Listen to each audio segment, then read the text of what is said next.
दोस्तों, जैसे जैसे हमारी उम्र बढ़ती जाती है कोई ना कोई तकलीफ लगी रहती है। कभी हड्डियों में दर्द होता है, कभी चलने फिरने में तकलीफ होती है, नसों में ब्लॉकेज की समस्या हो जाती है, आंखों की रोशनी कमज़ोर हो जाती है, या फिर कई बार हमारा पेट ठीक तरह से साफ नहीं होता है। कुछ चीज़ों का अगर आप सेवन स्टार्ट करेंगे तो ये सारी परेशानियाँ बिल्कुल दूर होंगी। इन्हीं में से सबसे पहले मैंने लिया है गोंद कतीरा।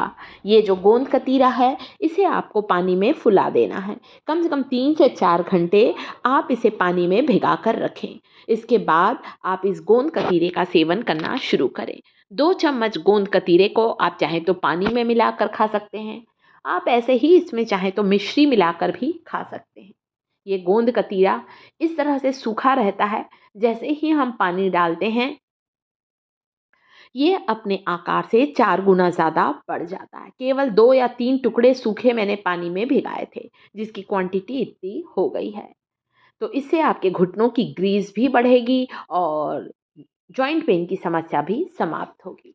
इसके अलावा आपको अपनी डाइट में कुछ और भी चीज़ों को शामिल करना है। ये है सोयाबीन।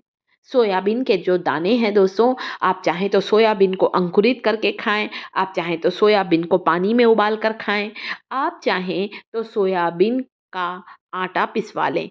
हमारे यहाँ तो जब भी गेहूँ का आटा पिसता है दोस्तों, हम लोग उसमें 1 किलो सोयाबीन के दाने भी पिसवा लेते हैं, ताकि रोज की चपाती में, रोटी में सोयाबीन का आटा भी जा सके। आप चाहें तो सोयाबीन को पानी में भिगाकर नरम करके 1 चम्मच सोयाबीन भी खा सकते हैं। सोयाबीन प्रोटीन से भरपूर, कैल्शियम से भरपूर हमें जॉइंट पेन से, जोड़ों के दर्द से राहत दिलाता है। 1 चम्मच पानी में भिगा हुआ सोयाबीन खा सकते हैं। आजकल तो मार्केट में सोयाबीन का दूध भी आने लगा है। सोयाबीन का पनीर आने लगा है, सोयाबीन का टोफू आने लगा है। यानी कि मेरा मतलब है, किसी न किसी रूप में आप थोड़ा-सा सोयाबीन का सेवन ज़रूर करें। प्रोटीन से भरपूर, कैल्शियम से भरपूर ये जो पोषक तत्व होता है, ये अनाज जो होता है दोस्तों, इसे रोज़ के खाने में शामिल करें। इसीलिए मैंने बोला आप चाहें तो बाज़ार से सोयाबीन का आटा मँगवा लीजिए। ये सोयाबीन का आटा है। कई बार मैं गेहूँ के आटे में 10 किलो गेहूँ के आटे में 1 किलो सोयाबीन का आटा भी मिक्स कर देती हूँ, ताकि परिवार के सभी सदस्यों के शरीर में ये सोयाबीन जा सके। तो सोयाबीन को खाने के बहुत से तरीके हैं दोस्तों। ये सोयाबीन का आटा है, आप चाहें तो सोयाबीन के आटे का पराठा, पूड़ी, चीला बनाकर खा सकते हैं। कोई ना कोई तरीके से ज़रूर लीजिए। साथ में है ये गोंद कतीरा। चलिए, गोंद कतीरा को बच्चों को कैसे देना है ध्यान से देखें। 2 चम्मच मिश्री डाली है, आप लोग भी ले सकते हैं ऐसा। थोड़ा मिश्री डालेंगे ना, पिसी हुई शुगर कैंडी बोलते हैं मिश्री का पाउडर, नहीं है तो आप शक्कर का पाउडर डाल दें। गोंद कतीरा 2 चम्मच और 1 गिलास पानी में मिलाकर आप इसे मीठा भी बना सकते हैं, आप इसे नमकीन भी बना सकते हैं। चुटकी भर काला नमक, काली मिर्च और पिसा हुआ जीरा डालकर इसका सेवन करें।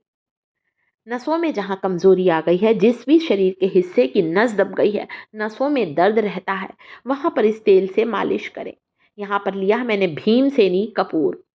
ये कपूर को आपको लेना है और कपूर का पाउडर आपको इस तेल में डालना है। ये देखें, एक छोटा सा टुकड़ा मैंने कैम्फर का, कपूर का लिया है और मेथी और कलौंजी के को सरसों के तेल में पकाकर इस तेल को तैयार किया है। 1 चम्मच मेथी के बीज, जिसे हम लोग फेनुग्रीक सीड्स कहते हैं, 1 चम्मच कलौंजी के बीज और 4 बड़ा चम्मच सरसों का तेल। इस तेल को ज़्यादा बनाकर रख सकते हैं। लगाने से पहले इसमें कपूर ज़रूर डालें। कपूर जो होता है हमारे जोड़ों की सूजन को कम करता है, सिर से लेकर पैर तक बंद नसों को खोल देगा। एक ऐसा आयुर्वेदिक तेल है, तो बनाइए और लगाइए जहाँ भी दर्द है। जैसे मुझे कई बार हाथों में दर्द होता है दोस्तों, मैं इस तेल से मालिश करती हूँ ना, तुरंत ही मुझे आराम मिलता है। कहीं शरीर में किसी हिस्से की नस दब गई है, लकवा जैसी बीमारी में भी इस तेल से ज़रूर मालिश करें। बहुत गुणकारी होता है ये तेल। तो तेल बनाकर भी आपको बताया है दोस्तों। अगली चीज़ है जिससे आपको अपने आहार में, डाइट में ज़रूर शामिल करना है, वो है रागी। रागी के जो बारीक बारीक से दाने हैं, ऐसा लग रहा होगा आपको कि अरे ये तो सरसों है, मस्टर्ड सीड है, राई के दाने हैं। जी नहीं, ये है रागी, बिल्कुल वैसा ही दिखाई देता है। इतना ज़्यादा कैल्शियम होता है कि अगर आप रागी को खाएंगे तो आपके शरीर में घटता हुआ कैल्शियम का स्तर तेजी से बढ़ने लगेगा। आप चाहें तो रागी को पानी में भिगाकर भी खा सकते हैं। ऊपर से एक गिलास दूध पी लीजिए। हमारे यहाँ तो रागी की खीर बनाई जाती है दोस्तों। दूध में उबालकर मैं रागी की खीर बनाती हूँ। इतना इसमें कैल्शियम होता है, तुरंत ही हमें हड्डियों के दर्द से, मांसपेशियों की अकड़न जकड़न से और कमजोरी से आराम दिलाता है। अगली चीज जो कि आप देख रहे हैं दोस्तों, वो है तिल, जिसे हम लोग सेसमे सीड भी कहते हैं। तिल का सेवन जो होता है, सेसमे सीड का सेवन भी हमारी हड्डियों को मजबूत बनाता है, हमारी कमजोरी को दूर करता है। 1 चम्मच तिल को खाइए, ऊपर से आप एक टुकड़ा गोंद का गुड़ का ले सकते हैं, जैगरी। जितना गहरे रंग का गुड़ होता है वो उतना ज़्यादा फायदेमंद होता है, उतना ज़्यादा आयरन से भरपूर होता है गुड़, जैगरी। गुड़ का सेवन खून की कमी को दूर करता है, हमें एनीमिक होने से बचाता है।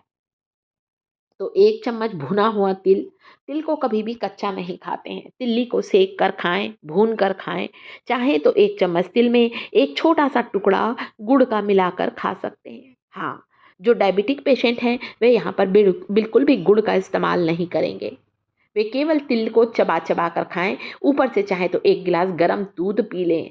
देखिए, आपकी हड्डियों में जो दर्द रहता है ना, उससे आपको तुरंत ही आराम मिलेगा। तो गुड़ के साथ भी ले सकते हैं। इन चीज़ों को डाइट में शामिल करें, सोयाबीन को, तिल को, रागी को। ये सारे कैल्शियम के सबसे अच्छे सोर्स हैं दोस्तों। तो इस तरह से हम उम्र के बढ़ने के साथ साथ होने वाली तकलीफ़ों को बहुत हद तक कम कर सकते हैं। इन्फॉर्मेशन कैसी लग रही है दोस्तों? वीडियो पसंद आता है, वीडियो को लाइक ज़रूर किया करें। शिखास किचन चैनल पर पहली बार आए हैं दोस्तों, तो शिखास किचन चैनल को सब्सक्राइब ज़रूर करें। कमेंट ज़रूर करें वीडियो के लिए।